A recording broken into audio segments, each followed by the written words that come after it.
Viewers আসসালামু আলাইকুম। গুপ্তবিদ্যা সন্ধান ইউটিউব চ্যানেলে সবাইকে সুস্বাগতম।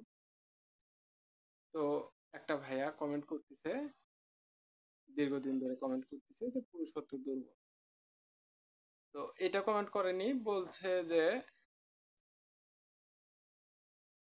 মানে পুরুষত্ব সম্পর্কে বিষয়টা আমি অতটা বলছি না, যে এগুলো বলাটা ঠিক না, যেহেতু এটা একটা ইউটিউব চ্যানেল, ছোট বড় সবাই দেখে, তো সেক্ষেত্রে বলা ঠিক না।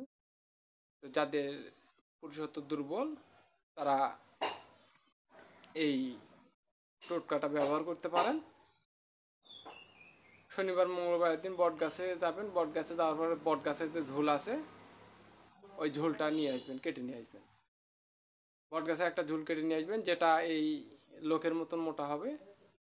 এই লোকের মতন মোটা হবে এই ঝোলটা আপনারা নিয়ে আসবেন। নিয়ে আসার পর 1 আঙ্গুল পরিমাণ কাটবেন। 1 আঙ্গুল পরিমাণ কাটবেন, কাটার পর পানিতে চুবড়ায় রাখবেন। সকালে যেটা চুপড়ায় রাখবেন ওটা সন্ধ্যার সময় খাবেন। 3টা ঝোল চুপড়ায় রাখবেন, সন্ধ্যার সময় খাবেন। আবার সন্ধ্যার সময় যেটা চোপড়ায় রাখবেন পানির ভিতরে, 1 গ্লাস পানির ভিতরে অথবা হাফ গ্লাস পানির ভিতরে, ওটা আবার সকালবেলা খাবেন। আল্লাহর রহমতে 21 দিন খাবেন। যাদের দীর্ঘদিনের সমস্যা তারা 41 দিন খাবে, 41 দিন অথবা 51 দিন খেতে পারে। তো এটাতে কাজ হবে। এগুলো পরীক্ষিত বিদ্যা। তো সবাই ভালো থাকবেন, সুস্থ থাকবেন, আমার জন্য দোয়া করবেন। আসসালামু আলাইকুম।